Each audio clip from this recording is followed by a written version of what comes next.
memang saya secara pribadi selaku praktisi hukum dan juga pemerhati hukum ya, selaku praktisi hukum dan juga pemerhati hukum Mas Roy, melihat bahwa memang ada disparitas, ada kesenjangan kualitas penegakan hukum oleh dua lembaga penegak hukum, yaitu antara Polda Metro Jaya dan Kejaksaan. Padahal dengan KUHP dan KUHP baru, seharusnya kepolisian juga segera mereformasi cara penegakan hukum pidana yang basisnya lebih humanis, basisnya sesuai dengan nilai-nilai Pancasila.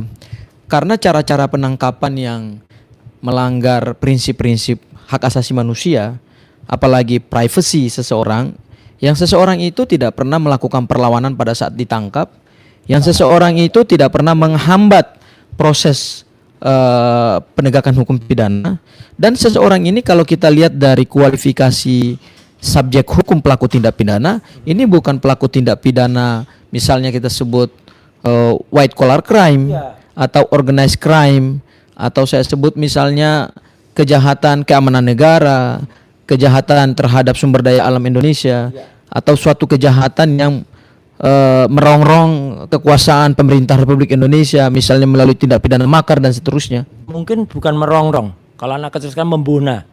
Apa itu? Buna dan rongrong. Supaya tidak terlalu stres ya. Iya. Meskipun sakit masih bisa ketawa. Iya. Ketawa-ketawa gitu ya. Iya. Tipikalnya. Terus. Iya.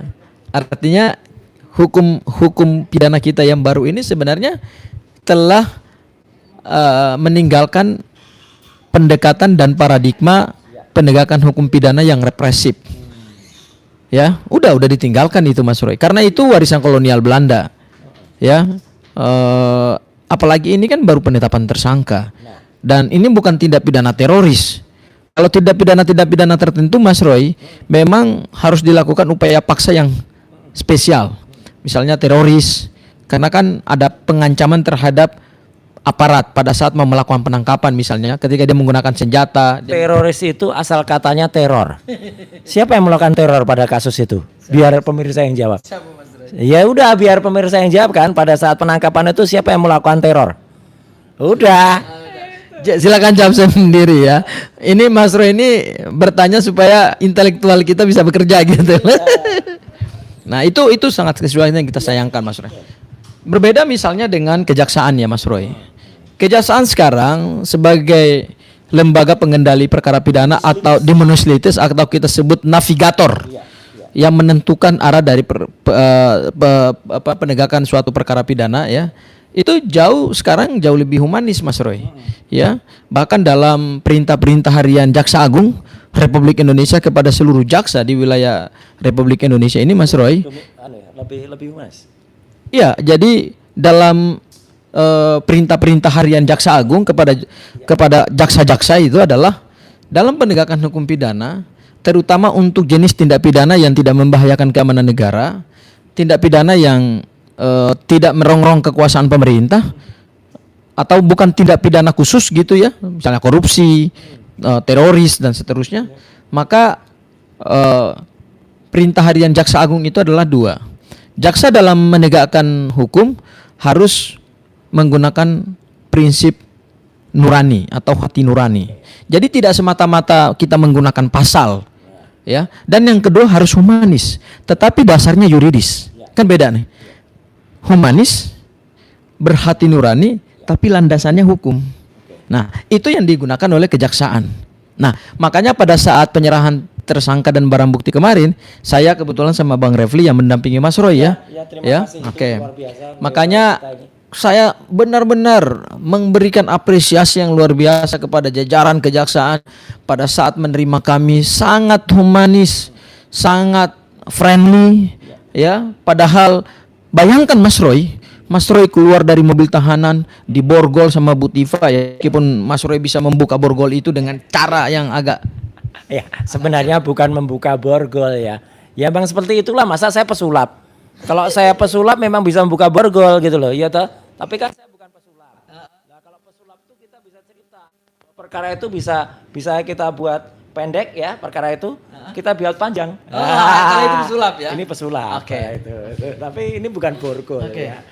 Jadi Mas Roy, pada saat kita di ruang pemeriksaan jaksa itu, padahal ini kan luar biasa kan, sorotan kamera dan seterusnya, seolah-olah diperlakukan sebagai pelaku tindak pidana yang besar gitu loh, yang luar biasa.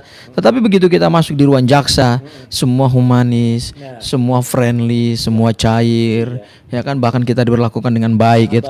Itulah Mari makan, yang enak loh. itu pun mari Pak Roy monggo mau makan. Ada pakai bahasa Jawa loh. Iya, itulah. Dan kita nggak perlu sebut beliau siapa ya. Iya, beliau siapa? Tapi itu bosnya para jaksa. bosnya para jaksa dan pakai jempol gini. Iya. Monggo kerso dar ayam nopo bebek. Iya. Pilih makan ayam atau bebek. Iya. Jadi kita dapat dan bahkan minuman saya kan minuman khusus ya. Iya. Yang kemudian itu bukan hanya less sugar, Iya. tetapi no sugar. No sugar. Sempat diberikan minuman itu Pak Ugro. Tapi kemudian salah beli. Dan itu mohon maaf. Diulang lagi. Iya kan? Mas Gapar ada nyon sewu salah. Itu loh. Jadi ini benar-benar luar biasa. Jadi diberikan itu, kemudian diberikan saya minuman khusus tanpa saya sebut merek ya. Yang no sugar. Iya, dan Luar biasa. sangat humanis, Iya. sangat apa ya, pendekatannya sangat kultural. Luar biasa lah Luar pokoknya. biasa. Iya. Saya melihat bahwa inilah cara kejaksaan menerjemahkan undang-undang baru. Ya, dalam SOP penanganan perkara pidana. Nah, ini yang sebenarnya Mas Roy, Harus dilakukan. ini yang menurut saya ini harus jadi pelajaran. Iya. Ya, kami mengajak, tim kuasa hukum ini mengajak, termasuk juga Mas Roy mengajak, ayo Polda Metro Jaya segera berbenah. Betul. Tinggalkan cara-cara represif Nah. dalam penegakan hukum.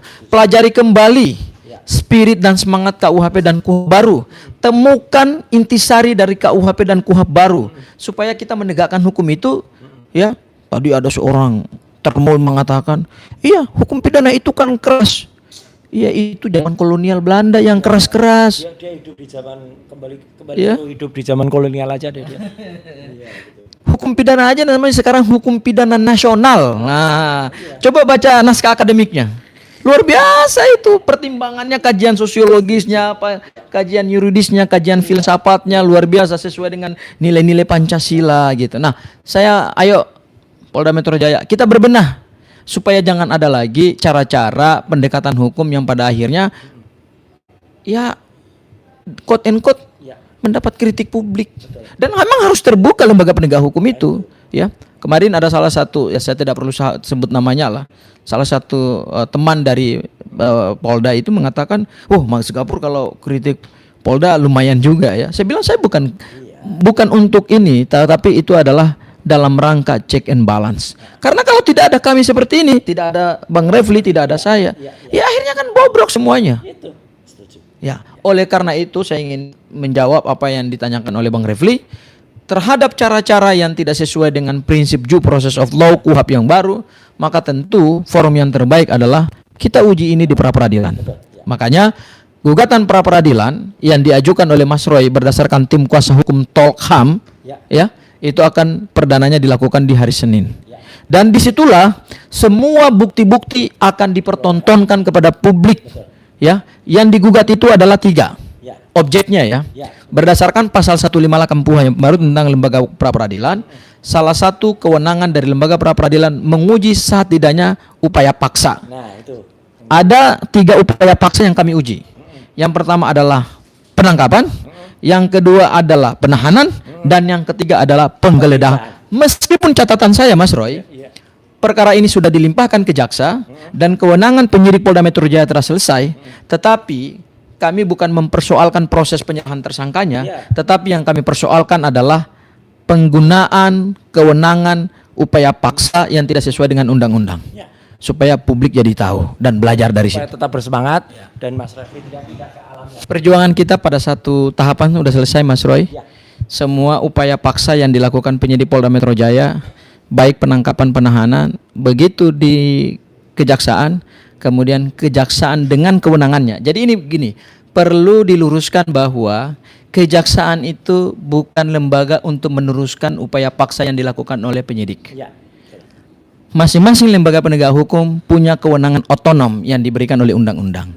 Kepolisian kewenangannya diberikan oleh KUHP dan undang-undang kepolisian. Kejaksaan kewenangannya diberikan oleh undang-undang kejaksaan dan KUHP. Sementara Badan Peradilan kekuasaannya diberikan oleh undang-undang kekuasaan kehakiman dan juga KUHAP. Nah, jadi ketika kejaksaan tidak melakukan penahanan, itu bukan sesuatu yang karena pesanan, tetapi benar-benar pertimbangan objektif dan subjektif. Dan kemarin Kepala Kejaksaan Negeri Jakarta Selatan secara publik telah mengatakan kenapa kami tidak melakukan penahanan, dan itu bukan penahanan lanjutan ya, dan tidak ada penangguhan penahanan karena kita tidak pernah ditahan. Ya, kami memang sempat mengajukan penangguhan penahanan, tetapi kami mengajukan itu jauh beberapa jam sebelum kejaksaan memberikan sikap untuk tidak melakukan penahanan. Jadi itu sebenarnya antisipasi kita aja Mas Roy, tapi dengan kebaikan, bukan kebaikan ya, tapi dengan profesionalisme kejaksaan dalam menegakkan hukum pidana, mereka tidak melakukan penahanan, dan itu adalah kewenangan absolutnya mereka. Mereka tidak tunduk kepada perintah kepolisian, mereka juga tidak tunduk kepada perintah kami, juga tidak tunduk kepada perintah Termul dan tunduk perintah Jokowi. Mereka hanya tunduk kepada aturan perundang-undangan, dan itu kita apresiasi dan itu kita hormati.